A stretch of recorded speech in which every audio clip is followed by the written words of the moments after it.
Merci, Monsieur l'abbé. Pour moi, il est un honneur de parler à ce colloque.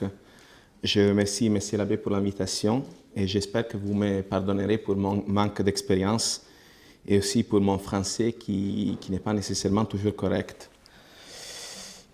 Tout d'abord, si on raisonne en thomiste, il est normal de se poser des questions sur les choses. Face au titre de docteur commun, on peut avoir une double attitude. On peut rechercher ces titres dans les actes du magistère. On peut voir comment on est arrivé à la formation de ces titres. Mais moi, je pense que ce qui est le plus important, c'est se demander pourquoi saint Thomas a été défini par le magistère de l'Église, le docteur commun, et pourquoi il est vraiment.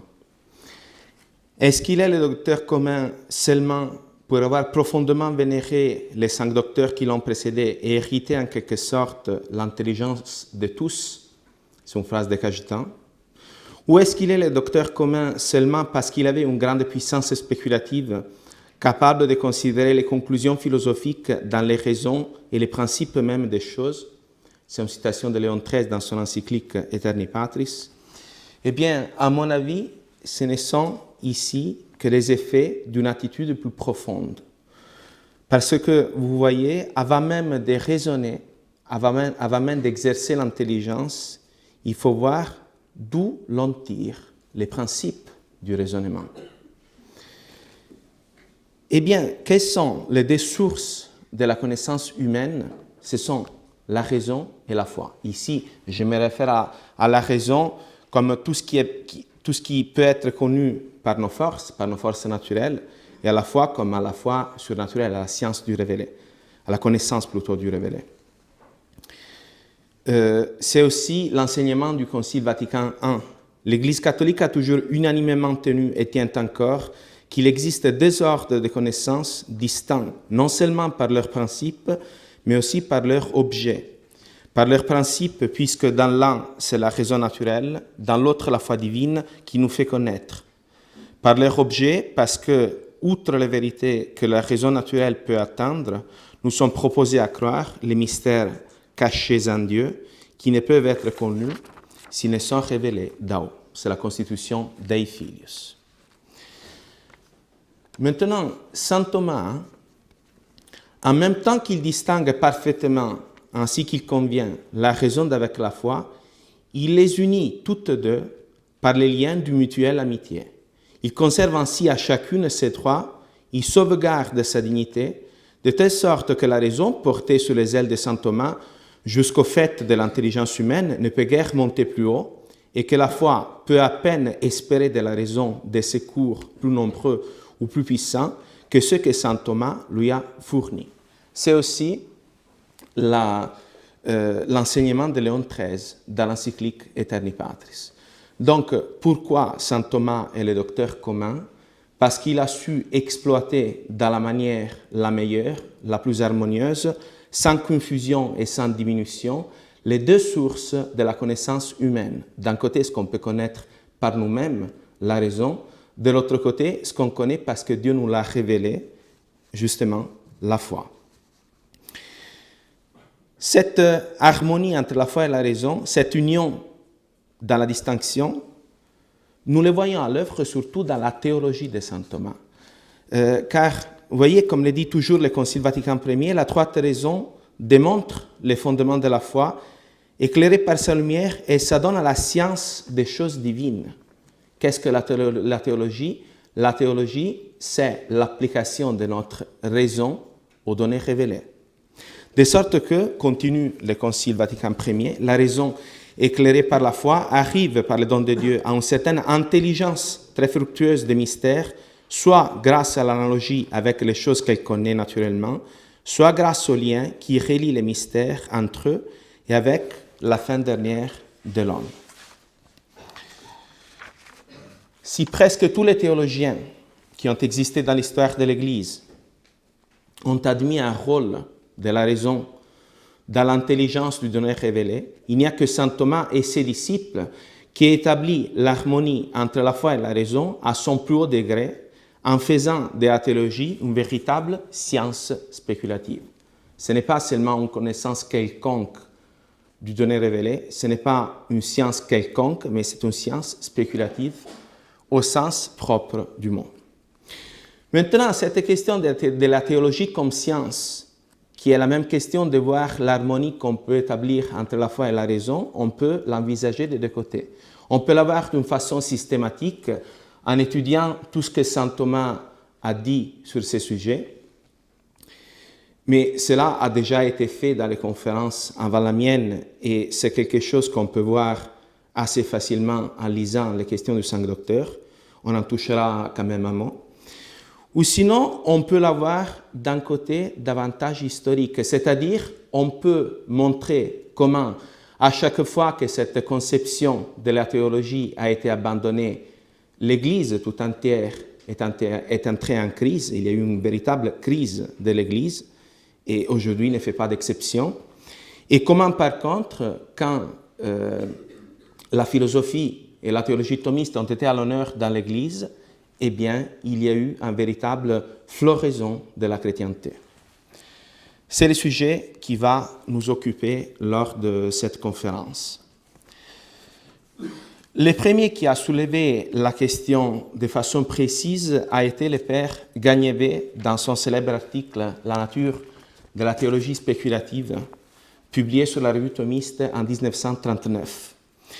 Eh bien, il établit une comparaison entre la façon de faire la théologie des pères, surtout de saint Augustin, et aussi des théologiens contemporains de saint Thomas et saint Thomas lui-même.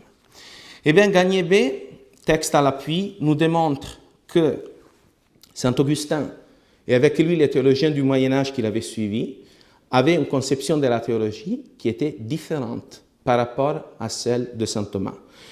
Différente pour ce qui concerne la fin, pour ce qui concerne les moyens, et donc pour ce qui concerne la nature de la théologie.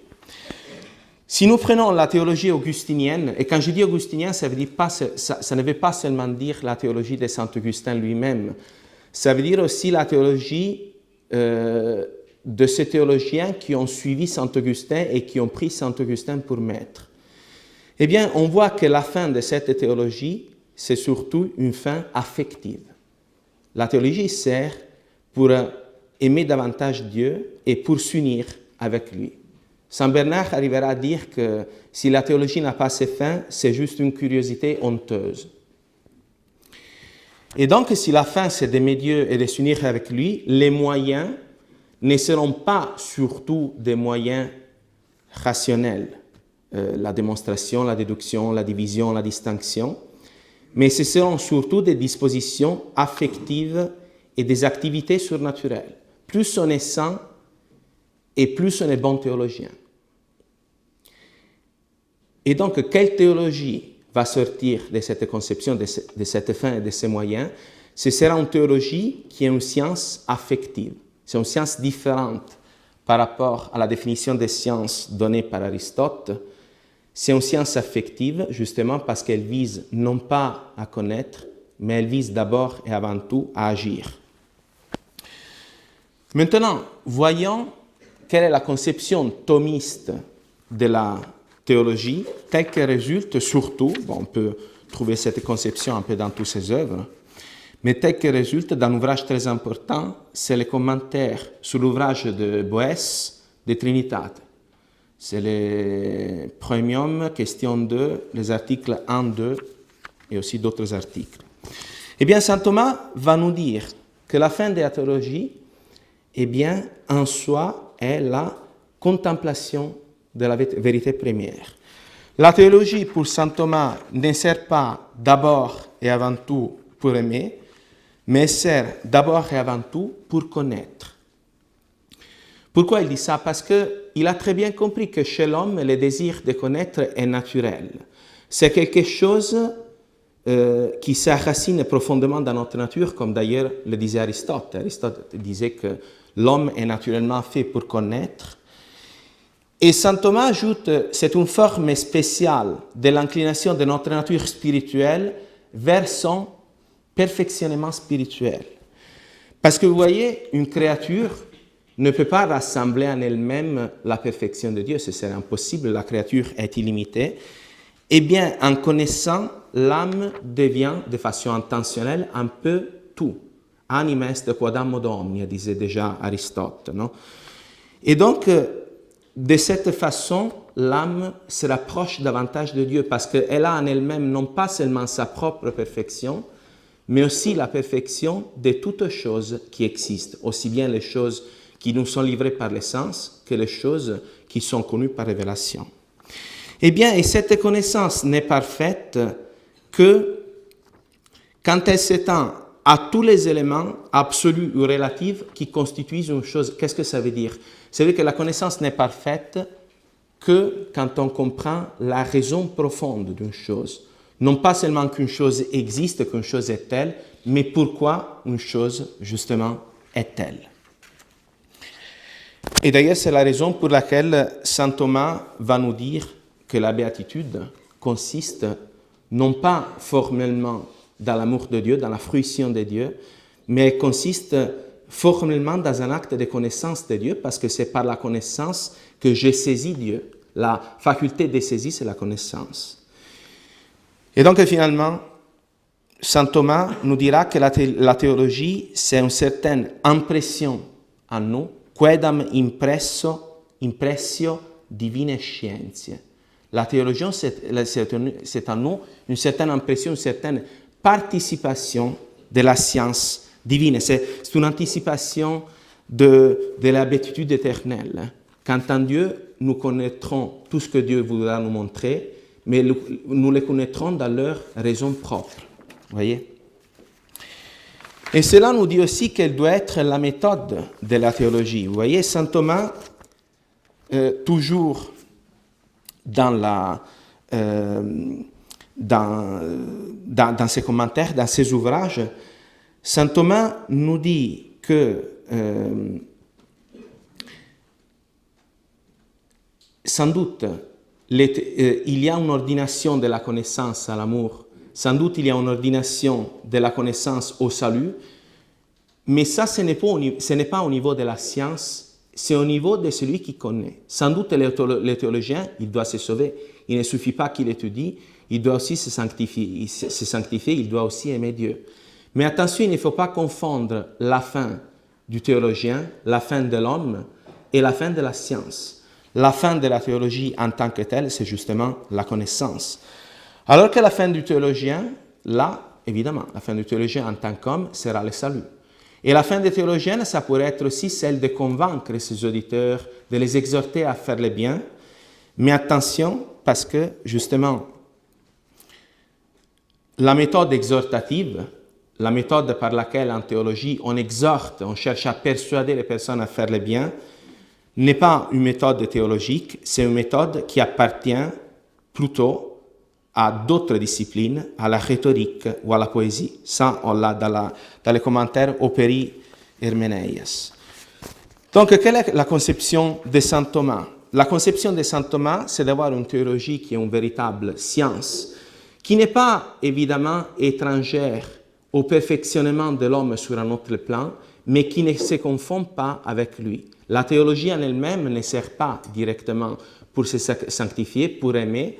La théologie en soi, elle sert pour connaître. Cela n'empêche que cette connaissance ensuite, dans un autre ordre, doit être ordonnée à l'amour et à la sanctification personnelle. Mais ce sont deux domaines différents. Et c'est cela justement qui permet le plein développement de la théologie, qui va à la recherche non pas des arguments qui sont plus persuasifs eu égard des conditions de l'auditoire. Vous savez, parfois, en sermon, on utilise des arguments qui ne sont pas nécessairement les plus persuasifs en soi, mais ce sont les arguments qui sont les plus persuasifs pour les personnes qu'on a devant. Mais la théologie ira rechercher les arguments qui, en soi et objectivement, sont les plus propres à démontrer la vérité qu'on a. Vous savez que cette vision de la théologie que le père Gillet, maître général des prêcheurs, définissait neuve, il faisait de saint Thomas l'inventeur de la science théologique au sens strict, n'était pas partagée par la majorité des théologiens de l'époque. Je ne parle pas seulement des théologiens d'une autre école, des franciscains de Saint Bonaventure, mais je parle aussi des théologiens de son même ordre. Saint Albert le Grand comme le père Gagnébé le montre très bien, avait une conception de la théologie qui rappelait beaucoup plus la lignée augustinienne. Vous savez aussi que la lignée augustinienne se fonde aussi sur une théorie de la connaissance qui est très différente par rapport à celle d'Aristote et de saint Thomas. Pour saint Augustin, les sens nous servent pour connaître les réalités matérielles. Les sens sont très bien pour connaître ces crucifix ou une flamme couche. Mais par contre, pour connaître les vérités universelles, l'universel, pour connaître les vérités éternelles, saint Augustin, il ne pensait pas que cette vérité soit abstraite par les sens. Il pensait plutôt, qu'il fallait une infusion de la part de Dieu. Donc, voici aussi pourquoi il est nécessaire d'avoir de bonnes dispositions spirituelles. Parce que si la connaissance des vérités éternelles, des vérités spéculatives, me vient par infusion de Dieu, eh bien, tout l'affaire, c'est de bien se disposer par la mortification, par l'exercice spirituel, à ce don qui vient de Dieu. Alors que saint Thomas, en suivant en cela Aristote, en se détachant de la ligne de saint Augustin et de Platon, disait que notre connaissance naturelle nous vient de la sensibilité.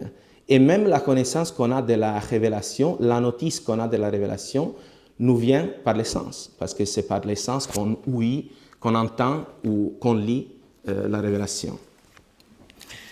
Eh bien, nous allons voir que cette ligne plutôt platonicienne, augustinienne, va triompher avec la condamnation de certaines propositions de la philosophie et de la théologie thomiste par les archevêques de Paris et l'évêque d'Oxford, donc les deux plus grandes universités de l'époque, en 1277. Et ça va donner un infléchissement à toute la théologie du Moyen-Âge finissant dans cette ligne platonicienne-augustinienne. Quel est le problème de cette ligne? Eh bien, c'est que cette école de théologie a tendance à réduire le rôle de la raison à l'avantage du rôle de la foi et de la vérité révélée. Vous savez que si vous prenez les théologiens postérieurs à saint Thomas, pensons à Scott, pensons encore plus à Occam, on voit que le rôle de la raison va être de plus en plus abaissé. On arrive chez Occam à un véritable scepticisme de la raison. Voilà, la raison n'est même plus capable de connaître l'universel, elle est juste capable de connaître le singulier. Et donc, figurez-vous si la raison est capable de démontrer l'existence de Dieu ou l'immortalité de l'âme, mais heureusement qu'il y a la foi qui nous révèle des vérités qui nous seraient par ailleurs inaccessibles par la foi. Par la raison. Voyons maintenant le rôle qu'a eu cette mentalité fortement anti-intellectualiste et qui voyait en quelque sorte, soit dans le recours à l'autorité, soit dans le mysticisme, la source de notre connaissance, non seulement des mystères surnaturels, mais de toute vérité qu'on puisse connaître. Allons voir quelle est la conséquence, je disais, de cette théologie sur les esprits à la veille de la réforme protestante. On va le voir encore avec l'aide du père Gagnébé. Eh bien, nous allons voir rapidement deux auteurs, Érasme, qui est resté catholique, et Luther. Bon, il faut savoir que Érasme avait été formé à l'école des frères de la vie commune. C'était une école où on pratiquait la dévotion moderne. Vous savez, cette forme de dévotion du Moyen-Âge finissant, dont l'expression la plus connue est l'imitation de Jésus-Christ. École qui se caractérise par un certain dédain du travail intellectuel. Voilà. Il ne me sert pas de savoir ce qu'est la contrition, je préfère la sentir. Eh bien, Érasme, qui est peut-être l'un des personnages les plus connus de la Renaissance, disait qu'il est très bien d'utiliser les raisons pour tout ce qui est des vérités humaines, mais quand il s'agit de la révélation, eh bien, l'utilisation de la raison nous conduit plutôt à confondre ce que Dieu nous a révélé. Donc, il suffit de connaître l'Écriture sainte, il faut étudier l'Écriture sainte par la connaissance des langues originales, il faut connaître les saints pères, mais puis ensuite, il ne faut pas disputer, il ne faut pas se poser trop de questions, justement, sur la foi. Il ne faut pas faire un travail véritablement théologique.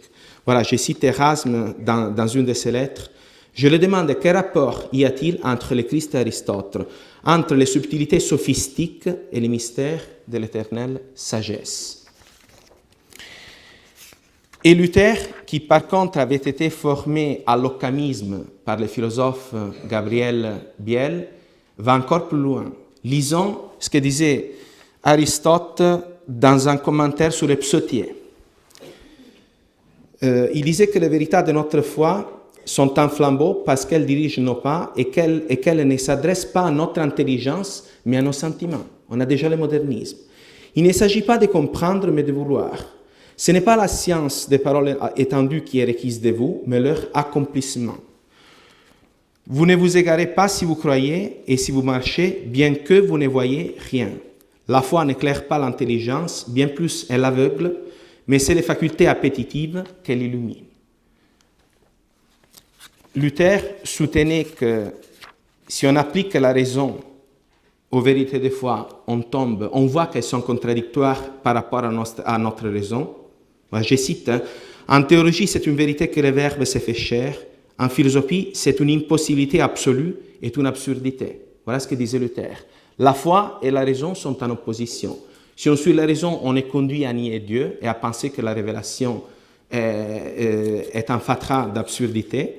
Par contre, voilà, il faut juste suivre de façon aveugle, sentimentale, faculté appétitive, ce que nous dit justement la révélation seule. Et si on veut connaître de façon plus approfondie ce que nous dit la révélation parce qu'on a un doute, eh bien là, on a un contact direct avec Dieu. Il y a Dieu qui nous éclaire directement par la prière, par ce libre examen qui s'est fait par un éclairage spécial de Dieu. Moi, je pense que ce n'est pas par hasard que Luther avait une très mauvaise opinion de saint Thomas. Il doutait que saint Thomas se soit sauvé, alors qu'il avait une vision beaucoup plus sympathique de l'école franciscaine, qui, dans sa vision augustinienne, avait des idées qui n'étaient pas tout à fait les siennes, évidemment, mais qui, on peut dire, qui les ont préparées, qui lui ont frayé la voie. Maintenant, passons, parce que le temps court, à une autre crise des temps modernes, c'est la crise qui s'est concrétisée dans la Révolution française. Et avant la Révolution française, la philosophie, les philosophes qui l'ont préparée. Et là, je pense qu'il est très utile de se poser une question. Comment on est arrivé à la veille de la Révolution française à une situation dans la société civile en France où, en fait, au moins dans la classe dirigeante, les idées de la Révolution étaient déjà diffusées, où il y avait déjà une déchristianisation qui était impressionnante, comme le soutient un grand historien de cette période, Jean de Viguerie. Eh bien, voyons quelle était la teneur des études du clergé français. Ici, on parle du clergé français parce qu'on est en France et parce que j'ai trouvé surtout des sources sur le clergé français, mais on pourrait faire la même remarque pour le clergé de toute Europe. Voyons quelle était la teneur de la formation du clergé au XVIIe et au XVIIIe siècle. Est-ce que ce clergé suivait saint Thomas d'Aquin? Eh bien, Jean de Viguerie, dans un article, nous répond que dans l'utilisation des arguments philosophiques et théologiques, dans ce livre utilisé, là on est à la fin du XVIIIe siècle, ces gens de l'aveur très imprégnés de théologie positive n'utilisent pratiquement jamais la démonstration thomiste. La philosophie dominante à cette époque est celle de Descartes. Entre 1680 et 1715, toutes les congrégations enseignantes, toutes, c'est ça, aussi les jésuites, se sont convertis au cartésianisme. Les oratoriens d'abord, les jésuites ensuite, les doctrinaires en dernier. Les trois manuels de philosophie les plus répandus entre 1750 et 1789 dans les collèges et dans les séminaires, celui du recteur Cochet et celui de Rivard et celui de l'oratorien Vallat, appelé Philosophie de Lyon, manuels qui seront utilisés jusqu'à la moitié du XIXe siècle, parce que recommandés par l'évêque de Lyon, sont tous les trois cartésiens, c'est la moindre nuance. La philosophie de Lyon ignore même le plus souvent les thèses des scolastiques. À propos de l'origine des idées, le seul système qu'elle accepte de présenter avec celui de Descartes est celui de Locke. La thèse de Locke réfutée, elle propose et démontre la thèse cartésienne d'antur idei innati, il y a des idées innées. Donc, on voit que dans la formation du jeune clergé en France, mais je le répète, Descartes, c'était devenu à la mode en toute Europe, eh bien, on a abandonné au cours du XVIIe et du XIXe siècle, excusez-moi, du XVIIIe siècle, la philosophie et la théologie de saint Thomas pour embrasser la philosophie de Descartes. Philosophie qui a beaucoup de points de contact avec ce platonisme qu'on disait au début et qui tend justement à cette division. La raison ne sert que pour l'analyse du monde. Pour les choses divines, il n'y a que la foi, il n'y a qu'une intuition pour Descartes. Et on pourrait citer, je vais faire vite, certains passages toujours de ce livre très intéressant de Jean de Viguerie, qui nous dit quel était l'état de l'apologétique à l'époque de la philosophie, comment l'Église a réagi contre les philosophes. Eh bien, il nous dit qu'au XVIIIe siècle, le clergé était un clergé au niveau moral, au niveau ascétique, qui se tenait bien. Bon, il y avait des exceptions, mais globalement, c'était un bon clergé, un clergé priant, digne, réglé, assidu à son ministère, sinon très austère et pieux. Quel était alors le problème? C'était un problème au niveau intellectuel. On a déjà vu les problèmes de la formation dans les séminaires. Voyons maintenant ce qu'il en était de l'apologétique. Depuis 1770 environ, les études ecclésiastiques sont en complète décadence. Décadence, évidemment, qui avait commencé déjà avant. Hein. La philosophie aussi bien que la théologie. À la fin de la période, le manuel de philosophie en usage dans les séminaires et la philosophie de Lyon, on en a déjà parlé. L'enseignement théologique ne vaut pas mieux. On peut en juger par la théologie dogmatique de Bailly, adoptée par tous les séminaires, condensée d'une doctrine inanimée et desséchée. Le magister dixit est l'argument majeur de ce Bailly, et son magister, ce n'est pas saint Thomas, ce n'est même pas Aristote, c'est Descartes. Et donc, vous voyez, l'apologétique se réduit à une opposition entre la religion et la raison. Les philosophes ont raison si on considère les choses du point de vue de la raison, mais justement, heureusement qu'il y a la révélation qui nous dit autre chose. Vous voyez, c'est paradoxal de voir des apologistes qui embrassent en quelque sorte la théorie de la double vérité. La raison peut nous dire des choses qui s'opposent à la révélation, mais bien sûr, c'est à la révélation qu'il faut croire. Ça devient une fois sentimental. Hein. Là, on voit un de ces apologistes, la Luzerne, qui nous dit la prière n'est point un art, elle est un sentiment. Elle ne demande pas de connaissances, elle ne suppose que la foi. Et on a aussi tout un courant d'apologétique catholique qui se fonde sur Rousseau. Hein. Voilà, c'est vrai parce que les sentiments me disent qu'on a besoin d'un Dieu, qu'on a besoin justement de la religion. Vous voyez, là on voit très bien que on pourrait citer, voilà, je fais juste cette citation, l'abbé Dunoir. Lorsqu'en 1771, cet apologiste veut imposer le silence aux philosophes, il tire argument de la voix antérieure de notre cœur même, qui nous prouve, par un genre d'argument supérieur à tous les sophismes, c'est-à-dire à tous les raisonnements, que la religion est faite pour l'homme. Donc, on peut très bien comprendre pourquoi il n'a pas été possible, avec de tels instruments, arrêter la montée de la déchristianisation au XVIIIe siècle. Il serait intéressant sans doute de voir comment cette tendance fortement anti-intellectualiste n'est pas terminée avec la Révolution française, mais a duré, a continué même pendant toute la première partie du XIXe siècle, même vous savez avec la pensée de Lamennais, de Bottin, de Bonetti, de Chateaubriand, on tombe dans une espèce de fidéisme autoritaire.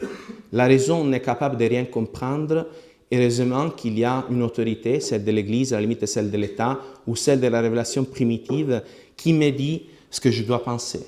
Et donc vous comprenez aussi très bien pourquoi ce sont des ecclésiastiques de l'époque nous disent qu'il y avait dans ces générations du 19e l'idée que pour être chrétien, il fallait abandonner la raison. Si je veux être chrétien, au moins dans le domaine philosophique, dans le domaine de la spéculation, je dois en quelque sorte me passer de la raison parce que tout m'arrive par la révélation, hein. Tout m'arrive par la voie d'autorité.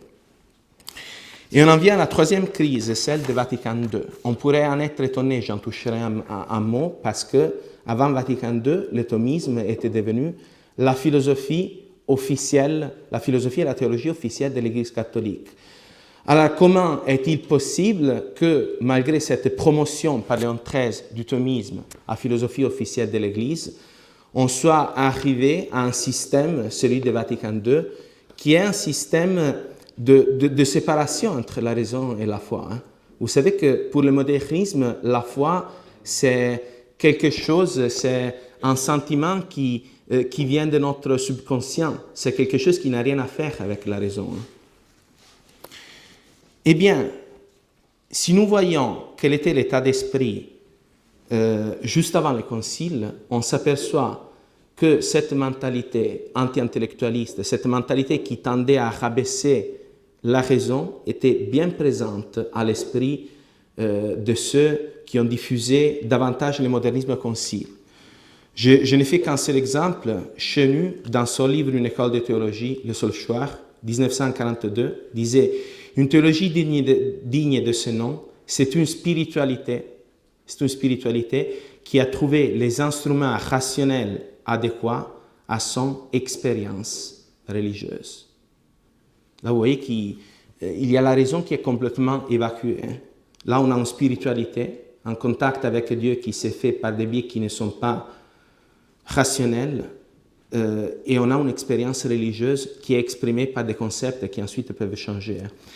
Et Pie XII, dans son encyclique Humani Generis, va dédier 3 gros paragraphes à ces problèmes qu'il trouvait dans la nouvelle théologie, c'est-à-dire l'abandon de la théologie scolastique. Là aussi, il y aurait beaucoup de choses à dire. On pourrait parler vous savez, de la série Les sources chrétiennes qui était faite pour revenir au Père et à l'Écriture sainte en mettant de côté la théologie scolastique. On pourrait voir comment tout ce mouvement qui préparait le Concile Vatican II est un mouvement qui est imprégné de théologie positive et qui rejetait la spéculation. Même après le Concile Vatican II, il y aura une lettre de la congrégation des séminaires, 1972, où Rome se plaigne de ce fait que dans les séminaires, l'étude de la philosophie systématique a été presque complètement abandonnée. Et c'est tout à fait logique.